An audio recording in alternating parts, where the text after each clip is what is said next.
caso de los microorganismos, la citrato sintasa puede ser una enzima, a diferencia de lo que habíamos visto, que nada más eran las 3 deshidrogenasas, las que eran inhibidas en bacterias, en microorganismos. La citrato sintasa pudiera tomar un papel importante en esta regulación, ya que es inhibida, puede ser inhibida por NADH en bacterias gram negativas, puede ser inhibida por alfa-cetoglutarato en microorganismos anaerobios facultativos y puede ser activada por ATP, puede ser inhibida, por ATP en bacterias gram positivas, ¿ok?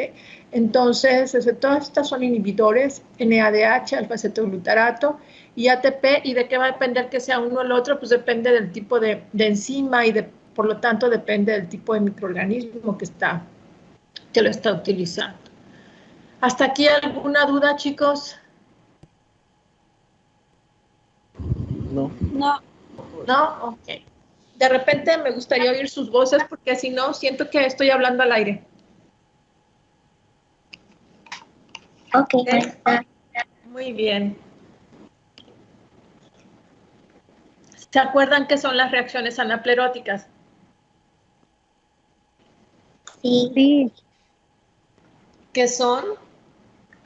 Vías de reposición para el ciclo de Krebs. Exactamente. Para complementar los intermediarios.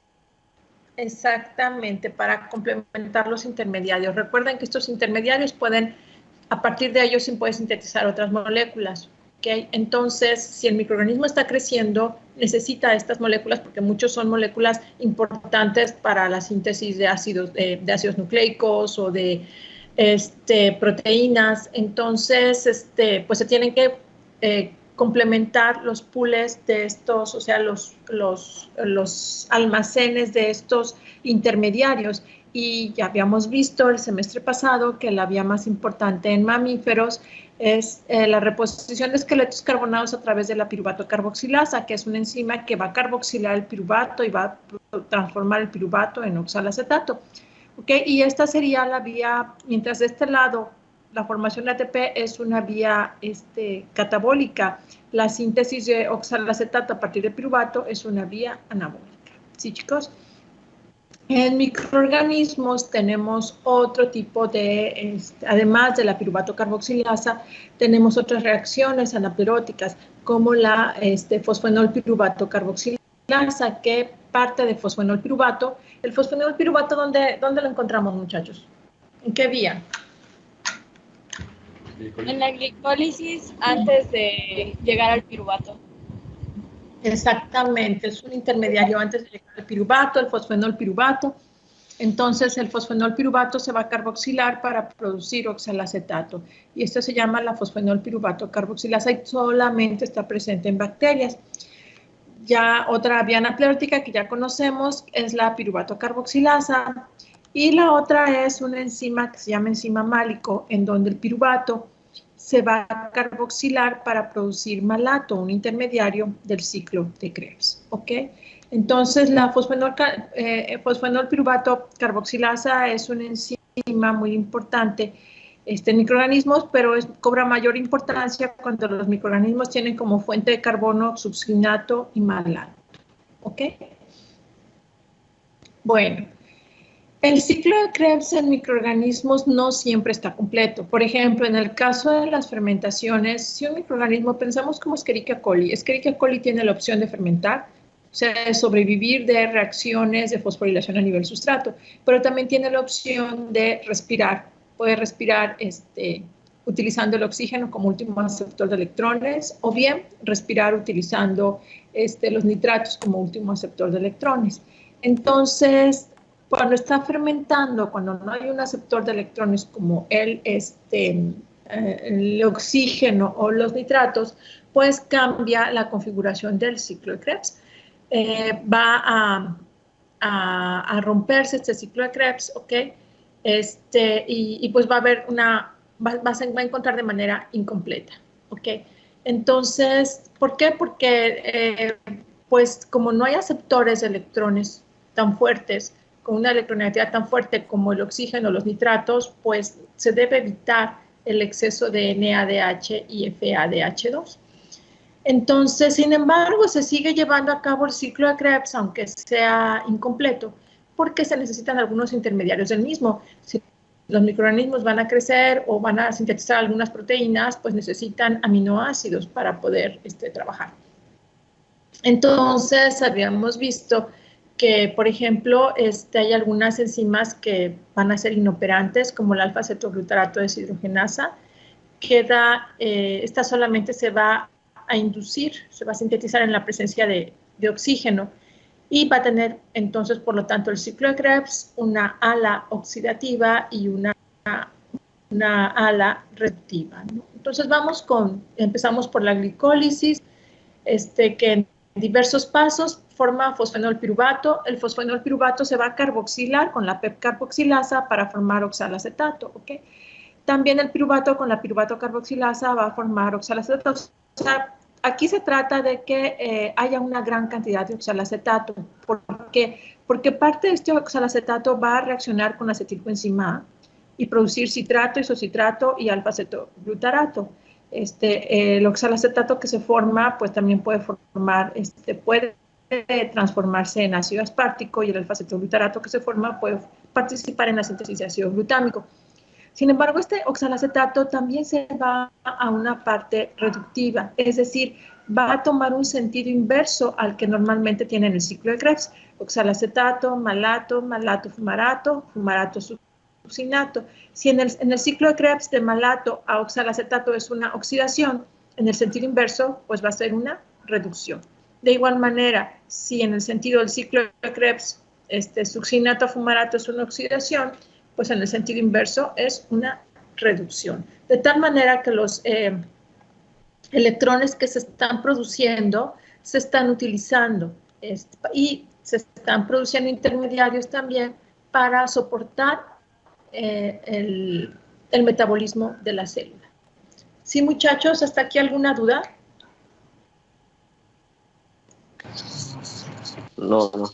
¿No? ¿Todo bien? Sí. Parece que nada más es un repaso, entonces yo espero que estemos recordando todo, y si surgen dudas, pues me dicen, ¿ok? Muy bien.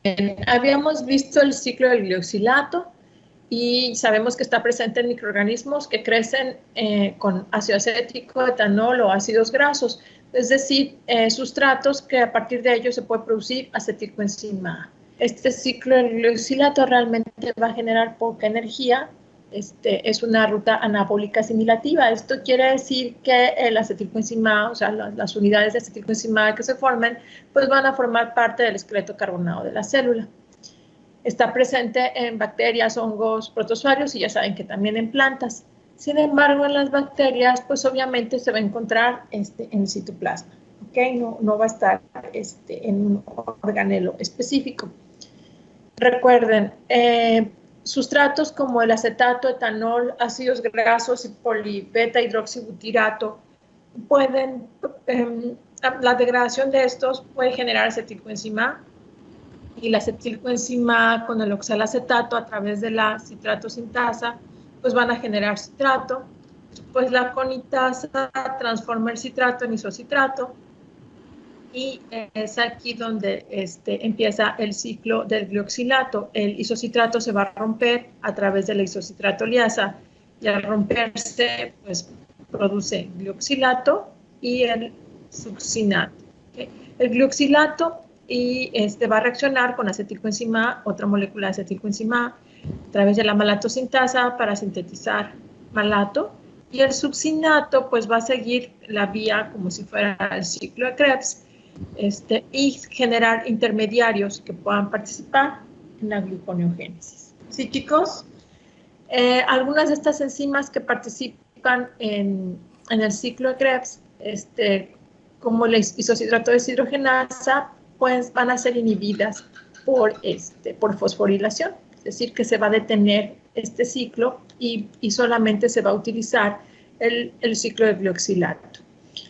Más adelante, cuando veamos fermentaciones oxidativas, vamos a ver que hay en algunos microorganismos que pueden soportar tanto ciclo de glioxilato como ciclo de Krebs juntos. pero en este caso, en algunas bacterias no lo hacen, ¿no? Cuando hay ciclo de glioxilato, pues se inhiben las enzimas del ciclo de Krebs, simplemente porque no son necesarias y van a procesar moléculas que generen, su degradación genere acetilcoenzima A. ¿Sí, chicos? Sí. Maestra, ¿Qué pasó? los que tienen el ciclo del glioxilato también tienen el ciclo de Krebs, pero el ciclo de Krebs se inhibe y es que empieza el del glioxilato. Exactamente, o sea, los microorganismos que tienen ciclo de glioxilato, acuérdense que hay una variedad terrible, ¿no? Pero vayamos, en este caso, en el ejemplo que tenemos aquí, tienen la posibilidad de tener ciclo de glioxilato y ciclo de Krebs. ¿De qué va a depender? De la fuente de carbono, ¿ok? Estas moléculas que les presento, acetato, etanol, ácidos grasos, polibeta-hidroxibutirato, su degradación produce acetilcoenzima A. Ustedes también me pueden decir que la glucosa produce acetilcoenzima A, pero esto es una degradación directa, chicos. El acetato, pues nada más le ponen el coenzima A y ya se convierte en acetilcoenzima A. El etanol, pues hacen una oxidación, lo unen a coenzima A y ya queda, ¿no? Los ácidos grasos se van a ir rompiendo de 2 en 2, generando acetilcoenzima A. Y el polihidroxibeta-butirato pues hace lo mismo, se va a ir rompiendo de 2 en 2 hasta generar acetilcoenzima A, o sea, es una generación directa. Por lo tanto, pues necesito utilizar el ciclo de glioxilato para que esa acetilcoenzima A pueda transformarse en glucosa y de ahí generar otros metabolitos, ¿sí, chicos? Entonces, pues no van a ser necesarios las otras enzimas porque mientras estén estas fuentes de carbono presentes, pues se van a inhibir. Estas enzimas no van a ser necesarias. Ya si cambia la fuente de carbono, pues ya se empezarán a utilizar estas enzimas y a lo mejor se inhiben o se reprime la síntesis de las que participan en el ciclo del glioxilato. No sé si quedó claro. Sí, gracias. De nada. Muy bien. Acuérdense que el ciclo de Krebs, si bien no se lleva a cabo de una manera completa, tiene una relación con las fermentaciones, ¿ok? Y a veces es partícipe o tiene un papel importante dentro de las fermentaciones. Y el ciclo que habíamos visto representativo de esta era el ciclo de Wood-Werkman. El ciclo de Wood-Werkman lo vimos cuando estudiamos la fermentación propiónica. ¿Qué pasa? Si yo parto de microorganismos propionibacterias que utilizan la glucosa y la transforman a piruvato, este piruvato lo transforman posteriormente en oxalacetato por una reacción anaplerótica, o sea, transferencia de un CO2, van a carboxilar el piruvato y producir oxalacetato. El oxalacetato posteriormente se va a reducir y transformarse en ácido succínico. Y el ácido succínico, pues posteriormente se va a transformar en succinilcoenzima A. El succinilcoenzima A se transforma en metilmalonilcoenzima A y el metilmalonilcoenzima A pierde un CO2 y se transforma en propionilcoenzima A. Este CO2 es el que se va a utilizar para transformar el piruvato en oxalacetato. Y posteriormente el propionilcoenzima A se transforma en ácido propiónico cuando pierde el grupo coenzima A y este grupo coenzima A se transfiere al succinato para transformarse en succinilcoenzima A. ¿Sí, chicos? Entonces este ciclo pues ya lo habíamos visto cuando analizamos la fermentación propiónica, pero como pueden ver en este ciclo hay intermediarios que participan en el ciclo de Krebs. Entonces está íntimamente relacionado con el ciclo de Krebs. Y aquí habíamos visto la relación entre el ciclo de Wood-Werkman y el ciclo de los ácidos tricarboxílicos. Finalmente, partimos de aquí, acuérdense, piruvato, que se transforma en oxalacetato, y cuando se transforma, pues se carboxila, y el grupo carboxilo se lo da el metilmalonilcoenzima A, y cuando da el grupo CO2, el metilmalonilcoenzima A, cuando se descarboxila, produce propionilcoenzima A, ¿ok? El oxalacetato se transforma en malato, fumarato, succinato, y el succinato, pues obviamente, toma el grupo propionil el grupo coenzima A, del propionilcoenzima A, y se transforma en coenzima A, ¿ok? Entonces vean cómo el ciclo de Wood-Werkman está muy relacionado con el ciclo de Krebs. Puede tener una relación muy importante con el ciclo de Krebs. ¿Sí, chicos? Sí. Ok. Sí. Ahora, el ciclo de Krebs también se utiliza para fijar CO2. O sea, son reacciones inversas. Ustedes saben cuando se lleva de un lado el ciclo de Krebs, y lo vemos acá, aquí, cuando se lleva de una manera oxidativa, genera moléculas de CO2. Entonces, si yo hago el ciclo en sentido inverso, va a ser un ciclo reductivo. En vez de producir CO2, va a consumir CO2. Y en vez de oxidar, va a reducir. Entonces, por eso se llama el ciclo reductivo de los ácidos tricarboxílicos. Va a necesitar equivalentes reductores, puede ser NADPH, pero en bacterias también pudiera ser NADH. Va a necesitar ATP y va a necesitar CO2. Y entonces, a partir de CO2, va a generar moléculas de 2 átomos de carbono, como es el acetil o enzima A. Y a partir de pues se van a poder sintetizar materiales celulares, ¿ok? Este tipo de fijación de CO2 es útil en algunas bacterias que son autótrofas. Entonces, si habíamos visto en plantas que el ciclo de Calvin era el necesario para fijar CO2, en bacterias el ciclo reductivo de los ácidos tricarboxílicos es el que, además del ciclo de Calvin, pueden utilizar este ciclo reductivo las bacterias, ¿ok? Entonces, algunas bacterias utilizarán el ciclo inverso de Krebs, el ciclo reductivo, y algunas otras bacterias utilizarán el ciclo de Calvin. ¿Sí, muchachos? Sí. Sí. Ok, muy bien. Entonces, pues para seguir viendo ciclo de Krebs y cómo el ciclo de Krebs se pueden utilizar algunos intermediarios, algunos microorganismos se encargan de producir algunos intermediarios de ciclo de Krebs. Analizamos las fermentaciones incompletas, y estas están acá, oxidaciones incompletas o fermentaciones oxidativas, ¿ok? Que es otra manera de incorporar y estudiar el ciclo de Krebs, ¿ok? Estas fermentaciones son fermentaciones con suministro de oxígeno, a diferencia de las anteriores, ¿ok?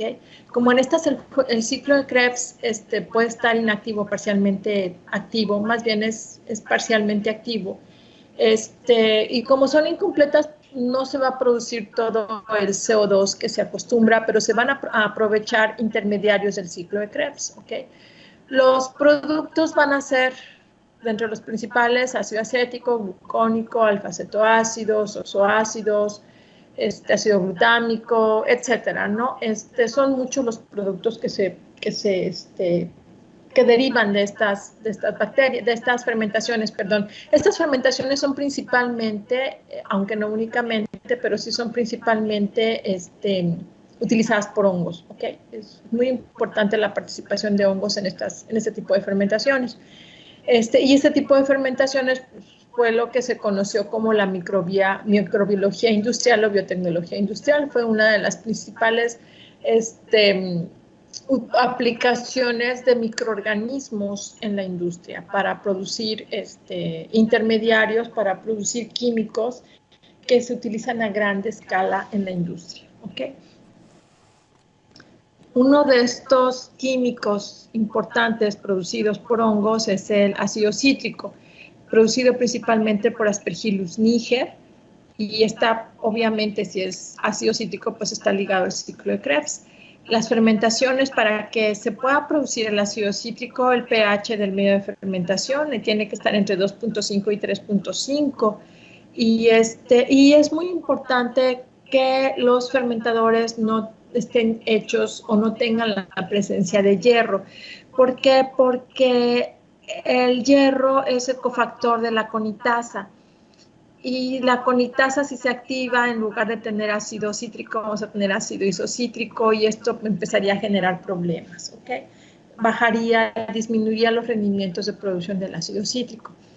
Si vemos más o menos la producción de ácido cítrico, pues Al microorganismo, al hongo, se le da glucosa. Recuerden que es un organismo eucariote, entonces pues entra la glicólisis, produce piruvato. El piruvato puede pasar a través de la membrana interna mitocondrial, a través de las membranas mitocondriales, pero también el piruvato puede transformarse en el citoplasma a malato, ¿ok? Ya el piruvato y el malato dentro de la mitocondria, el piruvato se puede transformar en acetilcoenzima A y el malato se puede transformar en oxalacetato, ¿ok? Entonces el oxalacetato y el acetilcoenzima A, pues, con la citrato sintasa producen ácido cítrico y el ácido cítrico pues se puede salir de la mitocondria e incluso de la célula y tener una buena cantidad de ácido cítrico en el medio de cultivo. ¿Sí, chicos? Una pequeña cantidad va a seguir funcionando como parte del ciclo de Krebs, pero realmente una gran cantidad del ácido cítrico es el que se va a salir de la célula así, manteniendo el pH en medio y pues obteniendo este producto que es de importancia industrial. Acuérdense, son muchas las aplicaciones del ácido cítrico como químico, como alimentos, en la producción de jabones, de champús, para ajustar pHs, para dar sabores, etcétera, ¿no? Es muy, muy importante el ácido cítrico. Muy bien, otro ácido importante producido por hongos es el ácido itacónico, ¿okay? El ácido itacónico proviene del cisaconitato, o también llamado, es un intermediario, perdón, que existe entre la producción de la transformación del citrato a isocitrato. Se forma un intermediario también conocido como cisaconitato. El cisaconitato sale de la mitocondria para formar ácido itacónico y el ácido itacónico pues tiene una gran importancia industrial porque a partir de se pueden sintetizar diversos químicos. Entonces, pues nada más, en este caso es Aspergillus terreus, el microorganismo que utiliza esta vía, en donde el microorganismo consume glucosa, entra a la glicólisis, se produce piruvato, se puede producir malato, y el piruvato, pues, produce acetilcoenzima A dentro de la mitocondria.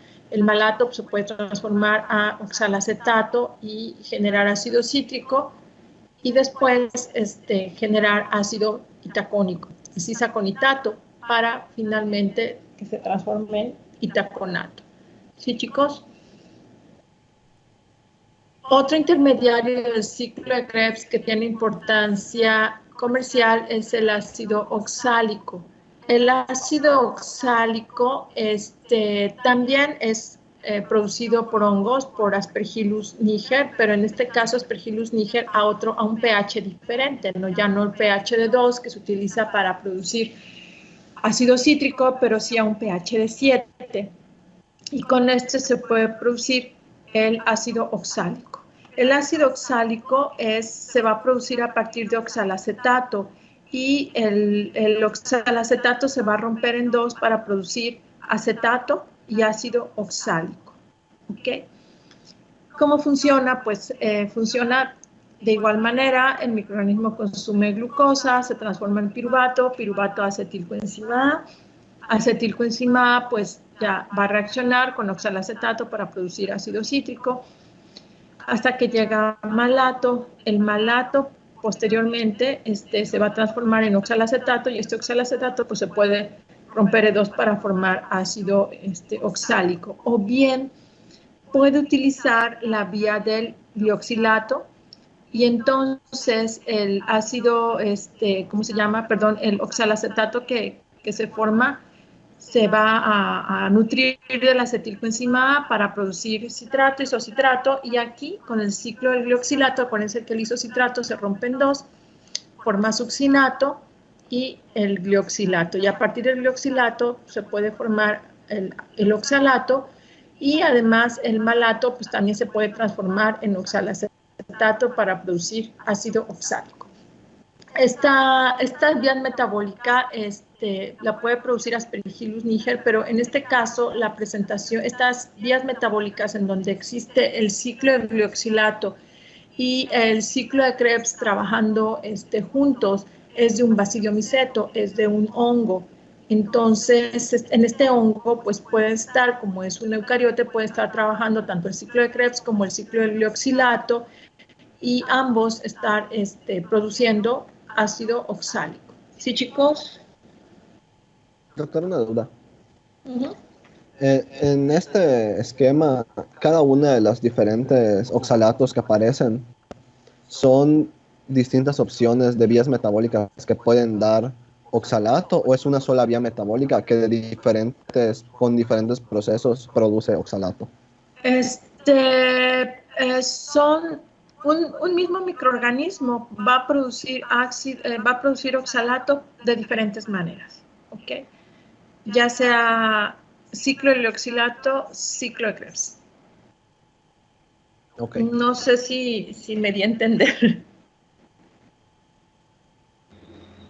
O sea, pueden estar funcionando en ambos, en este microorganismo pueden estar funcionando tanto el ciclo de Krebs como el ciclo de glioxilato y generando ácido oxálico, ¿ok? En el caso de que, obviamente, si nos ponemos a pensar que no hubiera glucosa y que nada más hubiera acetato, pues el microorganismo a través del ciclo de glioxilato va a dar también ácido oxálico, ¿ok? Doctora, ¿ocurren al mismo tiempo o hay condiciones que activan alguna de las vías? Pueden ocurrir al mismo tiempo, pero también puede existir la opción de que si nada más hay acetilcoenzima o etanol o ácidos grasos, pues únicamente esté presente el ciclo del glioxilato. Uh-huh. Gracias. ¿Alguna otra duda, chicos? ¿No? No. Bueno. Acuérdense que otro de los metabolitos que habíamos visto es el ácido acético y que el ácido acético se va a producir a partir de azúcares o alcoholes y que los microorganismos que están participando son Acetobacter. Bueno, acuérdense, son microorganismos modelos, no son los únicos que lo hacen, pero los microorganismos modelos que nosotros analizamos fueron Acetobacter y Gluconobacter, ¿ok? Y estos microorganismos, tienen la capacidad de oxidar alcoholes primarios para producir ácidos, ¿okay? Como en este caso el etanol, que produce ácido acético, o el propanol, que produce ácido propiónico. Tienen esa facilidad estos microorganismos. Pero si se encuentran con alcoholes secundarios, pues pueden producir cetonas, ¿okay? Estos microorganismos también van a oxidar alcoholes, pero alcoholes de azúcares, ¿okay? Como puede ser el sorbitol. A partir de sorbitol pueden producir sorbosa y también ácido ascórbico, ¿okay? Entonces, estos microorganismos pues tienen la facilidad de oxidar alcoholes. ¿Okay? Alcoholes que pueden estar presentes en azúcares o en cualquier otra molécula. Vamos a ver el primer caso, que es Acetobacter. Acetobacter, el etanol lo transforma en acetaldehído, o sea, oxida el alcohol, produce el acetaldehído y el acetaldehído posteriormente se vuelve a oxidar para producir ácido acético. Los electrones que se derivan de aquí van a participar en una cadena de transporte de electrones cuyo último aceptor de estos electrones es el oxígeno, porque son fermentaciones que se realizan en presencia de oxígeno. ¿Okay? En el caso de Acetobacter, habíamos dicho que mientras haya etanol, él solamente va a producir ácido acético. Una vez que se acaba el etanol, él empieza a utilizar el ácido acético y lo va a introducir al ciclo de Krebs para oxidarlo y producir más electrones para generar ATP y pues obviamente CO2, ¿sí? Pero esto solamente lo hace cuando se acaba el etanol. Es decir, cuando hay etanol obtiene electrones y obtiene ATP a través de una cadena de transporte de electrones. Cuando se acaba el etanol, pues necesita seguir teniendo electrones para generar ATP a través de una cadena de transporte de electrones, pero ahora el acetato que él produjo lo va a volver a introducir a la célula y lo va a oxidar por el ciclo de Krebs. para obtener los electrones y al mismo tiempo generar ATP. ¿Sí, muchachos? Sí. Sí, doctora. Sí, Muy bien. En el caso de Gluconobacter, él no tiene cadena de transporte, bueno, sí tiene cadena de transporte de electrones, pero no tiene ciclo de Krebs. Entonces, a partir de etanol va a oxidarlo, acetaldehído, ácido acético, y los electrones que se generan de aquí participan en la cadena de transporte de electrones para que el último aceptor de electrones es el oxígeno, y esta cadena de transporte de electrones pues genera el gradiente de protones para producir ATP. Entonces, hasta aquí se terminaría el etanol. Una vez que se termine, pues Gluconobacter ya no va a hacer nada, ya no va a seguir oxidando ni va a suceder nada. No va a utilizar el acetato, mientras que Acetobacter sí puede comer el acetato que él mismo produjo. Gluconobacter no lo va a hacer. ¿Ok? Muy bien, pues para qué más decirles que el ácido acético tiene mucha importancia comercial, y dentro de la importancia comercial, pues parte de ella es la industria de alimentos. ¿Ok? Muy bien. Otro metabolito es el ácido glutámico, que es producido por el Corynebacterium glutamicum. Habíamos dicho que ¿qué es el ácido glutámico? Un aminoácido. Era ¿Qué es el ácido sobre que umami. Ajá, pero ¿qué es el ácido glutámico? Es un aminoácido. Es un aminoácido, ¿ok? Se los tengo que preguntar siempre porque de repente se les olvida, ¿ok? Entonces, en este caso, Corynebacterium es una bacteria gram positiva que no produce esporas, y lo que va a hacer es transformar carbohidratos a ácido glutámico, ¿ok? Pueden participar varias enzimas, entre ellas la más importante es la glutamato deshidrogenasa, que el alfa-cetoglutarato, que forma parte del ciclo de Krebs, le va a transferir un grupo amino y va a generar ácido glutámico. Este ácido glutámico debe atravesar la membrana posteriormente del microorganismo para salir al medio de cultivo. Esta es una vía en un microorganismo de producción de ácido glutámico. Partimos de glucosa, ¿okay?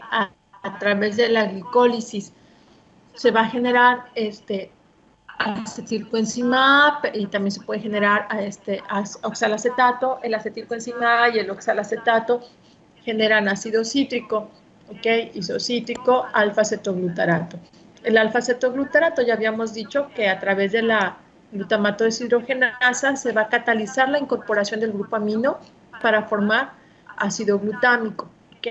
Sin embargo, si hay una fuente de nitrógeno como el sulfato de amonio, este sulfato de amonio se va a incorporar, si hay ácido glutámico, el microorganismo puede incorporar un grupo amino a través de una glutamatosintasa y generar glutamina. La glutamina es un aminoácido que, además de formar parte de la estructura de proteínas, también metabólicamente va a transferir grupos amino hacia otras moléculas, y eso lo vimos el semestre pasado en la síntesis de purinas y pirimidinas, ¿okay?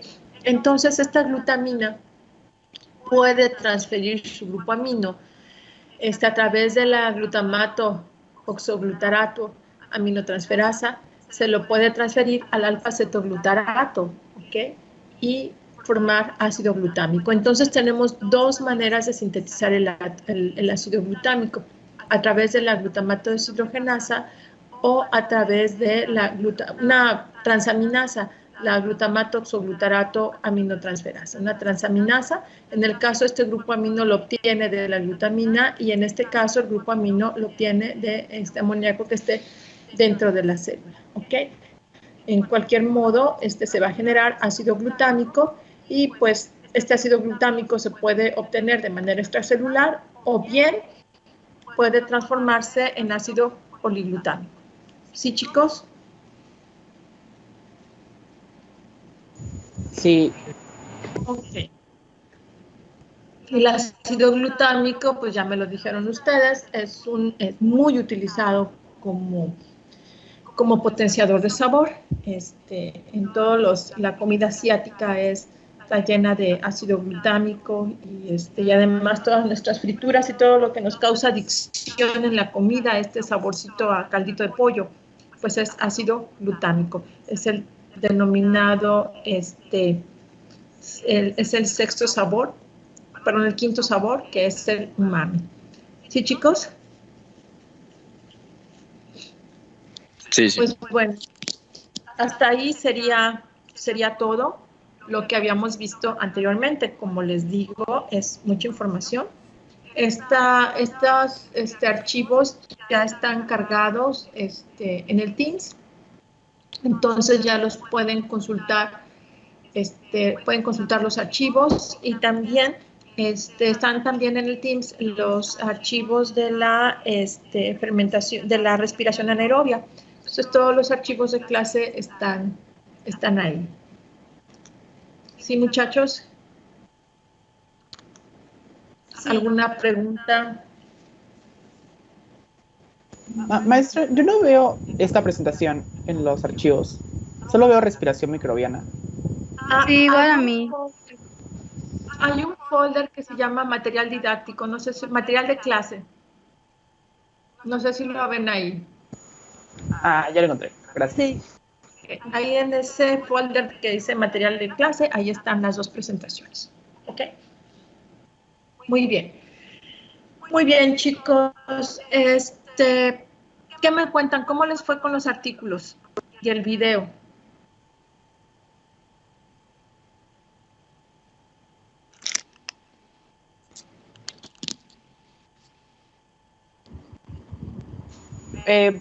Pues yo, o sea, el que estaba en inglés, que era de todo lo de las pilas, sí lo leí, pero está un poquito complicado. Algunas partes de como, pues hay como huecos en la información de que todavía no saben cómo se transportan los electrones. Se me hizo un poquito complicado entenderlo bien.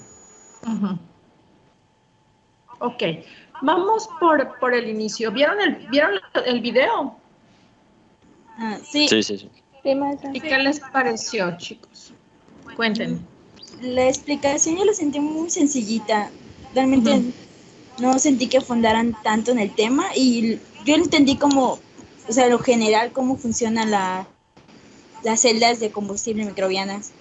Pero sí, pues ya lo de las pilas, ya lo más específico, casi no lo entendí ya en el artículo en inglés. ¿No lo entendiste o sí lo entendiste? No lo entendí del todo, o sea, en el video lo entendí de forma general, al igual que el artículo de celdas. Entendí que se transporta, o sea, tienen el sustrato en el ánodo y ya los microorganismos se van a ir degradando y transfieren sus electrones por medio de las pilis y su citocromo C. Ok, entonces, bueno, vayamos primero al artículo. El video nada más era como una introducción a que es un tema que es de relativa actualidad y que hay gente que lo está estudiando, ¿ok? Eso era nada más como una pequeña introducción al tema. El primer artículo que les pedí que leyeran era el que estaba en español, ¿no? ¿Sí lo vieron? Sí. Okay. Sí, había uno en español. Y ese creo que se puede entender mejor que el que estaba en inglés.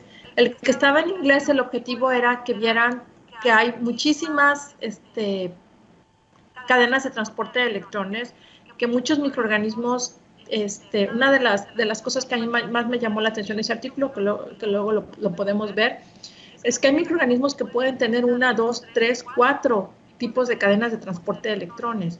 O sea, nosotros nos quedamos con que nada más es el oxígeno o puede ser respiración por nitratos, pero hay microorganismos que tienen una capacidad inmensa de poderse adaptar y que pueden utilizar diversos tipos de cadena de transporte de electrones. ¿Okay? Entonces vamos a analizar el artículo que estaba en español, que la verdad la redacción no está muy buena, pero pues bueno, vamos a tratar de ver qué información le podemos obtener. ¿Sí, chicos? Muy bien, de ese artículo, ¿quién me puede contestar qué es? ¿Quién me puede definir qué es una celda de combustible microbiano?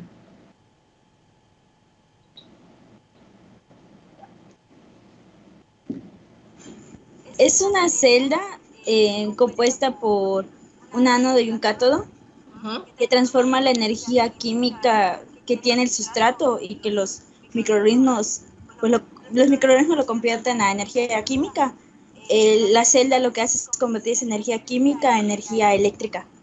Ok, bueno, los microorganismos, ¿cómo se llama? Bueno, es un dispositivo que utiliza los microorganismos para convertir energía química en energía eléctrica. ¿Ok? ¿A todos les quedó más o menos claro eso? Sí. ¿Por qué decimos energía química? Porque viene en sustratos químicos. La energía química.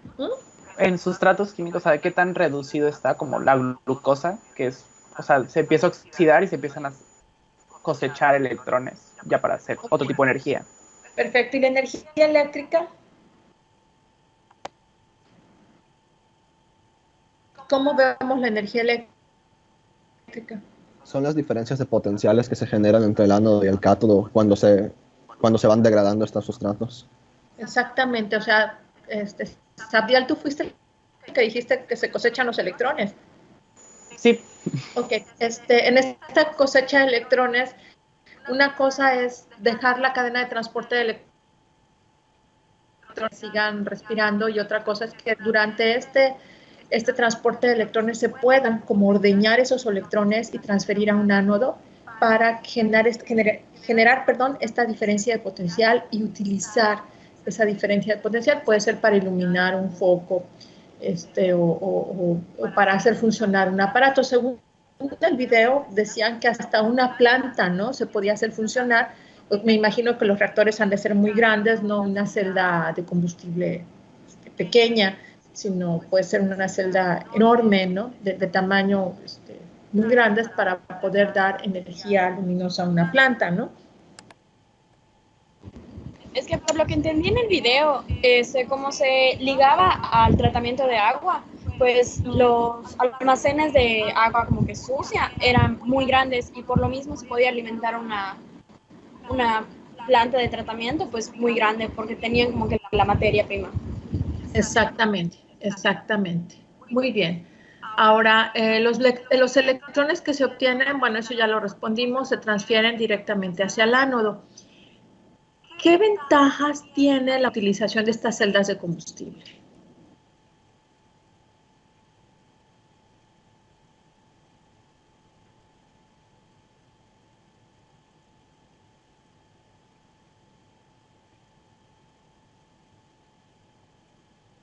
La energía que se genera es limpia, ¿no? O sea, estaban hablando, por ejemplo, en el video dicen que se puede utilizar para tratamiento de aguas y eso ya da un valor agregado porque se genera electricidad al mismo tiempo que no se generan residuos y se pueden limpiar o sea, se puede quitar la materia orgánica que está disuelta en las aguas contaminadas. Ok, puedes matar dos pájaros de un tiro, ¿no? No producen gases, operan a temperaturas, cuando dicen bajas temperaturas son temperatura ambiente, ¿no? Porque bajas temperaturas sí generaría un costo, ¿no? Pero sí a temperaturas ambiente, o sea, no necesitas aplicar energía para poder obtener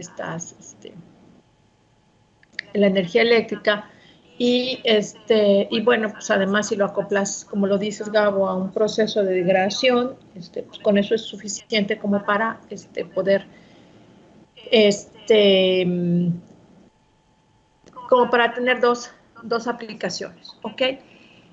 Muy bien. ¿Alguien más? ¿O con eso nos quedamos?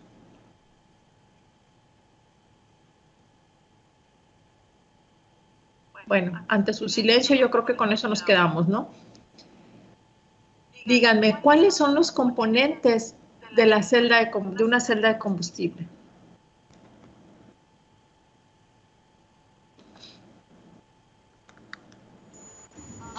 Serían el ánodo, el cátodo, el sustrato y ya, la biomasa. Hay otra cosa muy importante. La membrana. Exactamente. ¿Qué pasa con esa membrana? Es para el intercambio para que los protones pasen y se genere pues todo el proceso. Ok, ¿y a qué se refiere eso con todo el proceso? O sea, son dos cámaras, ¿no? En una está el ánodo, en otra está el cátodo, ¿ok? Ajá. Y la membrana, y a través de la membrana pasan los protones, y esos protones, ¿qué utilidad tendrían? Solo se Sirven combinan para- con el oxígeno. ¿Cómo? Se combinan con el oxígeno. Exacto. Produce- Se combinan con el oxígeno para producir Ah, agua. Ok, entonces esa membrana es muy importante. Si no estuviera esa membrana ahí, pues se produciría una gran acidez y pues obviamente se detendría el proceso de producción de electrones. ¿Ok? Entonces, ahora sí díganme, esos son los componentes de la celda de combustible. ¿Cómo funciona esa celda de combustibles?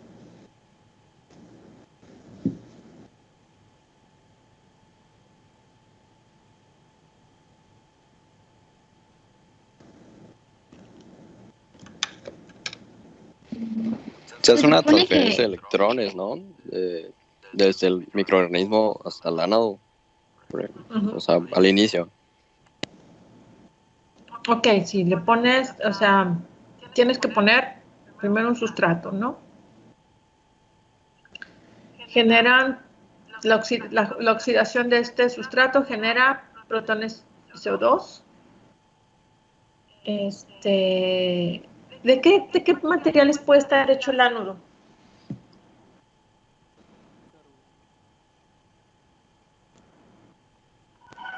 Cobre, platino, grafito y otros. Bueno, en el artículo decía eso. Ok, bueno, ustedes tienen ahí el artículo, ¿no? Sí. Muy bien. Y entonces, tiene que ser el ánodo, ¿bajo qué condiciones está? ¿Aerobias o anaerobias? Anaerobias. Bajo condiciones anaerobias. ¿Okay? Y entonces el material del ánodo va a ser el que va a recibir sus electrones. Y después se transfieren al cátodo a través de un circuito externo. En este caso es una cámara de dos compartimentos. ¿Qué decía acerca de la cámara de un solo compartimento?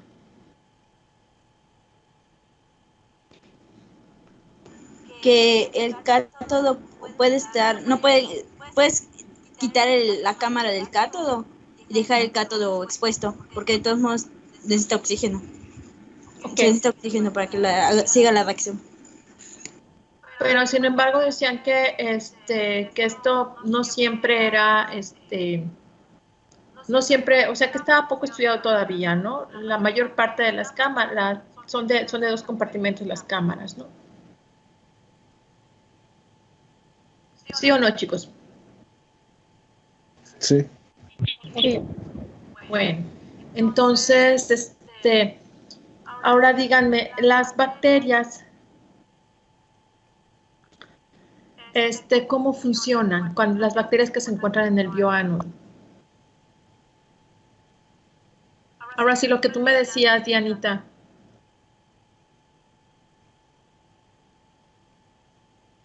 ¿Cómo se transfieren los electrones? ¿A través de qué? De sus pilis o de su citocromo C. Y a veces no había esos mediadores, pero te decían que algunas veces no tienen esos mediadores para transferir sus electrones y utilizan otros materiales, pero son muy caros y interfieren para que sea óptimo el proceso, como que se limita demasiado. Entonces es preferible no usar esos microorganismos. Ok, hay unos microorganismos que tienen pilis, de hecho se les llaman nanocables. Son pilis muy, muy, muy, muy delgaditos y a través de ellos las proteínas les sirven para ir, de hecho en el otro artículo, en el artículo en inglés se puede ver muy bien algunas proteínas que permiten la salida de esos electrones y pueden llegar hacia el ánodo. Muy bien, les llaman nanowire en inglés, pero son pues, como nanocables. Pero también a través de los citocromos directamente se pueden pasar los electrones. Ahora, hay microorganismos que no tienen esa posibilidad y lo que nos dice Diana es que utilizan mediadores electrónicos, que son sustancias que pueden ayudar a esta salida de electrones. ¿Cómo qué sustancias, chicos?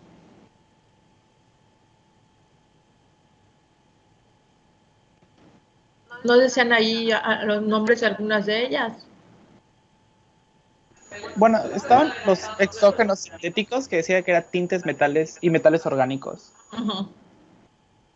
¿Y qué características tienen que tener estos mediadores de electrones exógenos? Atravesar la membrana celular fácilmente y tomar los electrones a partir de la cadena transportadora y poseer una alta velocidad de reacción con el electrodo. Ok. También que sean de bajo costo y que no tengan el potencial de reducción lo más cercano posible al componente biológico. Exactamente. Ahora bien, otro de los aspectos que el artículo hablaba era acerca de el uso de cultivos mixtos. ¿Qué ventajas o desventajas puede tener el uso de cultivos mixtos?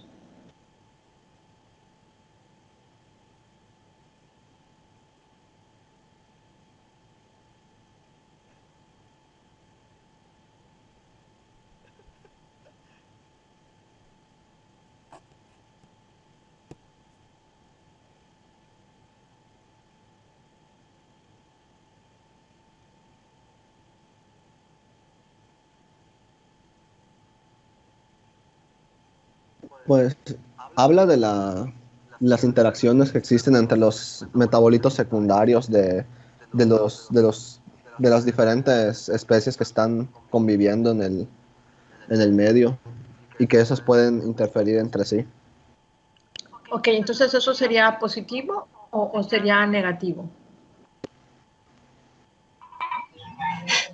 Como tal, lo que te explican es que no aportan como tal directamente energía al ánodo, sino lo que hacen es nutrir a las otras bacterias para que ellas puedan producir más energía.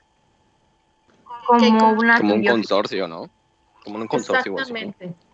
Son consorcios que a veces alguna bacteria pudiera ser muy buena, o sea, como les llaman, electrogénicos, que pueden generar energía, pero a lo mejor no tiene los mediadores y a lo mejor el producto de otra bacteria pudiera participar como mediador, ¿no? Sí. Entonces, desde el punto de vista que plantean ahí, parece que es bueno. Y el uso de lodos, por ejemplo, y otras comunidades microbianas, aparentemente son buenos. Primero, porque no requieren tanto mantenimiento, ¿no? Y segundo, pues porque la interacción metabólica entre estos organismos pudiera aumentar la facilidad de transferencia de electrones hacia el ánodo. Pero ¿qué desventajas le pudieran ver ustedes?